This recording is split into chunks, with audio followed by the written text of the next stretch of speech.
it happened.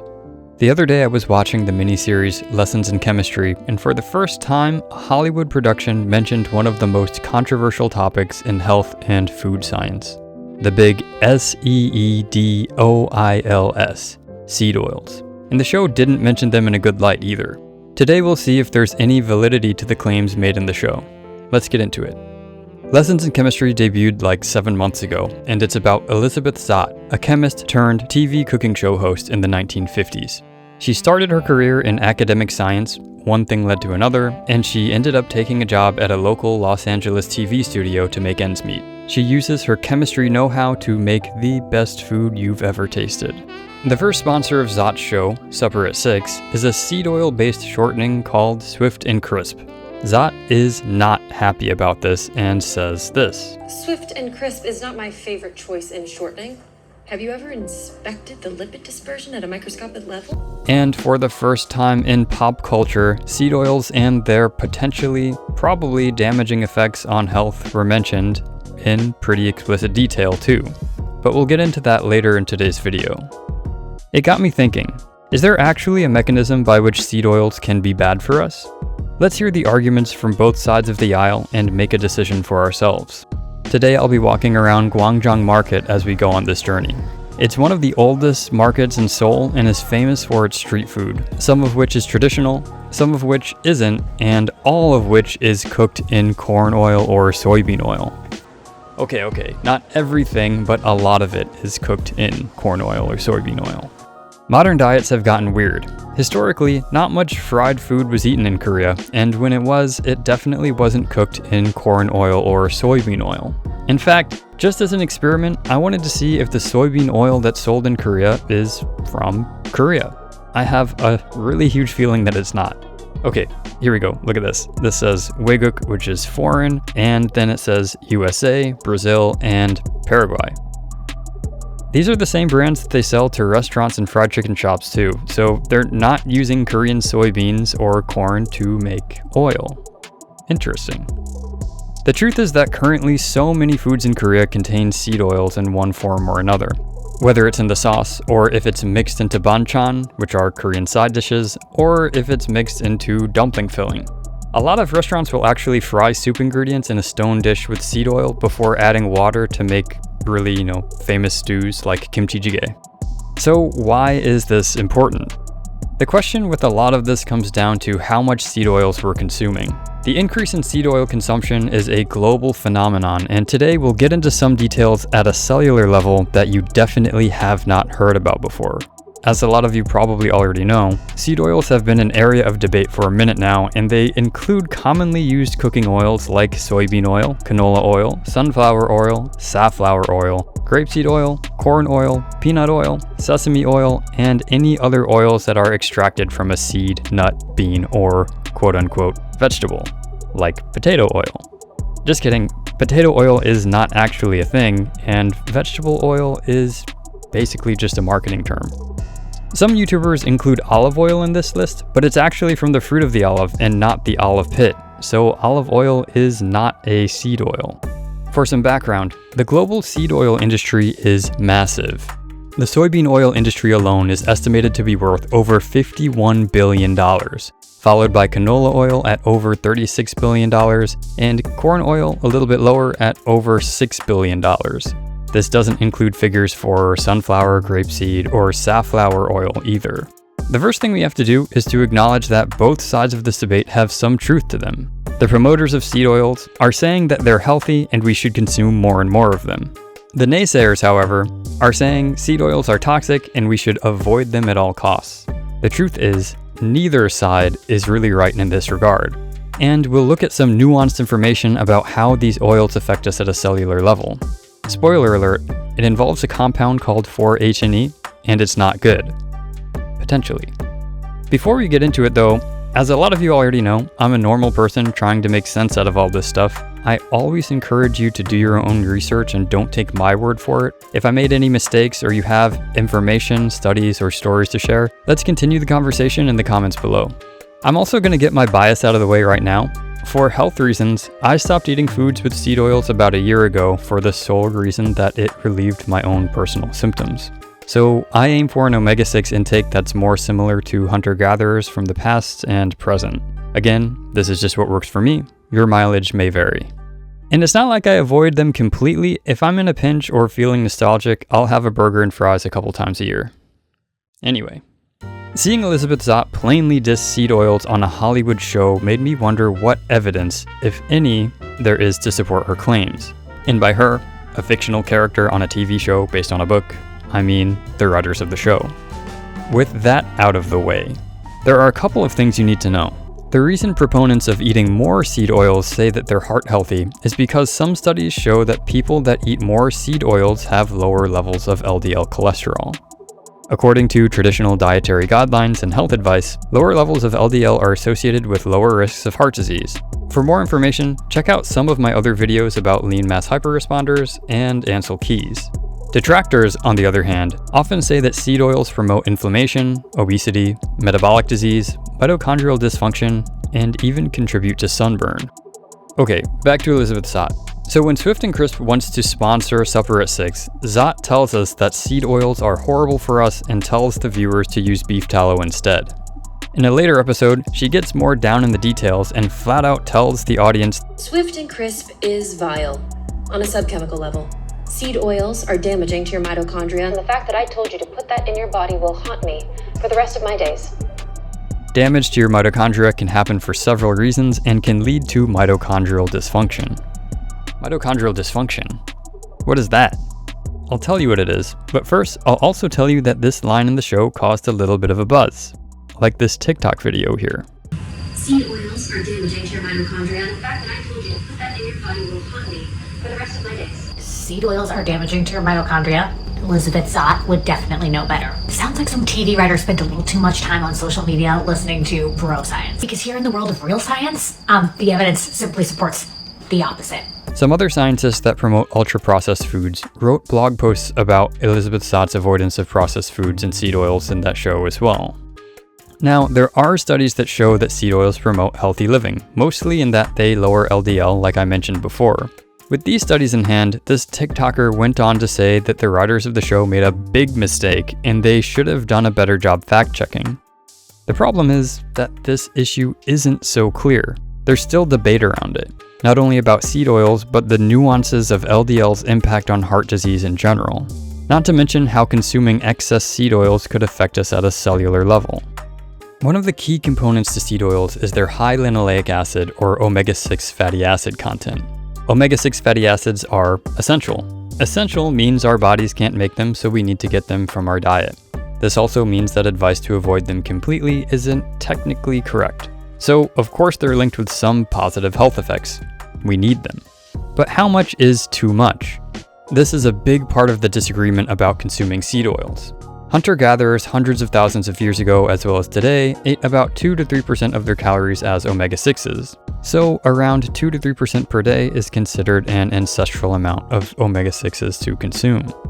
The American Heart Association recommends that 5 to 10% of our calories per day should consist of omega-6s, which is way higher than the ancestral amount. But the reality is, due to the availability of fast food and the fact that seed oils are in essentially every pre-made or processed food you can buy at a grocery, school cafeteria, or gas station, a lot of us are probably getting way more than that. I mean, really, look at all this food. Gwangjang Market is known for their binde duck vendors. Binde duck is a mung bean pancake with vegetables that's shallow fried in oil. Traditionally, this would have been cooked in lard or perilla oil, but these days it's cooked in corn oil or soybean oil. I bought one just to do an experiment at home.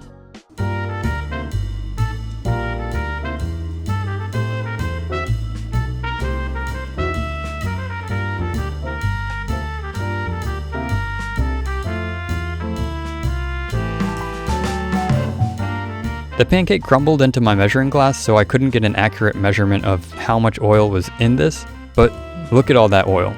Seriously, I really need to figure out a better method of re-extracting the oil from this as well. If I had to guess, I'd say there's about 3 to 4 tablespoons of corn oil in this one mung bean pancake, and just for some numbers, that's almost 500 calories worth of seed oil in one pancake. So if your daily intake is like 2,000 calories per day, just the oil in this makes up 25% of that. Compare that to the American Heart Association's recommendation of 5 to 10% or the 2 to 3% linoleic acid intake of hunter-gatherers. So here's the big question. Is too much linoleic acid actually harmful? This meta-analysis aimed to find out. It looks at 15 different randomized controlled trials and comes to the conclusion that, at least in terms of inflammation, seed oils don't cause it. So, case closed. Seed oils do not cause inflammation. Consuming more of them lowers LDL, so we should drop what we're doing and get to the store right now to get some. Wait a sec. But hold on. If you read the limitations of this study, they only looked at certain markers for inflammation, and they state that other markers could exist that were not measured. They also state, among other things, that obesity is a known cause of chronic inflammation, but for some reason don't seem to associate the excess seed oil consumption with developing obesity. Weird. Oh wait, look, I found something interesting here as well. But don't worry about it, it's probably nothing. And from the other side of the aisle, this narrative review of the impact of seed oils on human health shows two graphs. One showing the amount of vegetable oils consumed by Americans from 1909 to 2019, and the other showing the increase in obesity since the 1960s. Increased seed oil consumption tracks with the increase in obesity according to this data, and suggests that we should further look into if seed oil consumption is part of the cause of the increase in obesity. If it is part of the cause of obesity, and obesity is a known cause of chronic inflammation, wouldn't seed oils potentially be causing inflammation? What's even more nuts though is that some prestigious institutes like Mount Sinai Hospital flat out say that, quote, some omega-6 fatty acids tend to promote inflammation, unquote. Huh. Interesting. Anyway, don't worry about it. We're not here to talk about inflammation and seed oils. We're here to talk about Elizabeth Zott and if seed oils cause mitochondrial damage. So take a look at the data and make a call for yourself. I'll link these studies below. And if you're enjoying this video so far, please do me a favor and hit that like button. So Elizabeth Zott said seed oils can be damaging to our mitochondria. Is there any truth to this? Please just tell me what's happening to me in plain English without the mumbo jumbo. First off, we have to know that our bodies and organs are made of cells. Cells are made of all sorts of stuff like membranes and organelles, which are made of molecules, including fats. Omega-6 fatty acids are some of the fats that can be used by our cells to make cell membranes, including those in the organelle known as the mitochondria. Mitochondria are vital for our existence because they are literally the powerhouse of the cell, and thus our bodies. They allow us to do all sorts of things that we like to do every day, like live. If something goes wrong with your mitochondria, then something will go wrong with you in general. Mitochondrial dysfunction basically means that, for one reason or another, the mitochondria in your cells are damaged and are not working properly, which is bad. Really bad. According to this study, mitochondrial damage is a major contributing factor to chronic diseases like heart disease, obesity, type 2 diabetes, and the big C word. But the question for us here is there a way that excess consumption of seed oils could cause mitochondrial damage like Elizabeth Zott tells us? Or is it just a mistake on the writer's part? This is where things get interesting because, yes, it seems that excess consumption of omega-6 fatty acids can indeed cause processes that can damage our mitochondria. I'm going to do my best to explain this in as simple terms as possible.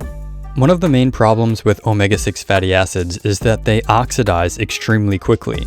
Okay, what does that mean? If you have a cast iron skillet and you put water on it and then you leave it out in the sun, it'll rust. That rust is iron that's been oxidized by the oxygen in the water. It's basically decomposing. When this happens in our cells, it's bad. We don't want this and the cell doesn't want this either. So when we eat fats, part of what happens is they go to making cell membranes, which includes the membranes of the mitochondria. If we eat a supersized order of fries, guess what? The linoleic acid from the soybean oil or canola oil gets used in our cells. The linoleic acid, now in the membranes of all of our cells and mitochondria, starts to oxidize and break down to a toxic compound known as 4-hydroxynonenal, or 4-HNE. From here, our body sends glutathione, one of the main antioxidants in our bodies, to remove the toxic 4-HNE from the cells. So, why is this a problem? The key is quantity, it seems. In low levels, 4-HNE might actually have a beneficial hormetic effect. Hormesis is the idea that by taking a little bit of something harmful, like a poison, it might have some positive effects without causing permanent damage. At higher levels though, 4-H&E will cause a cascade of problems eventually leading to the unaliving of the cell. 4-H&E itself has been linked to diseases like Alzheimer's disease, cataracts, atherosclerosis, diabetes, and the big C word. Seems like there's some truth to Elizabeth Zott's statement after all, even though the studies about it wouldn't actually happen until like 50 years after the show takes place. But how does this affect us? Imagine you're downing 25% of your calories as seed oils every day, so your body's glutathione stores are going to fight the 4-H&E being produced by the omega-6s from the seed oils oxidizing in your cells. What happens if your body needs to send glutathione elsewhere in your body to fight off other free radicals or molecules that are damaging other cells? Now imagine you're eating 2% of your calories as omega-6s. You're getting enough for your body to operate, but you're not producing high levels of 4-H&E. So your glutathione can theoretically go do other things and fight other fights, not get all of this 4-H&E from the seed oils out of your body. The question we have to investigate is how much omega-6s do we need in our diet to be healthy, and at what level can they become problematic?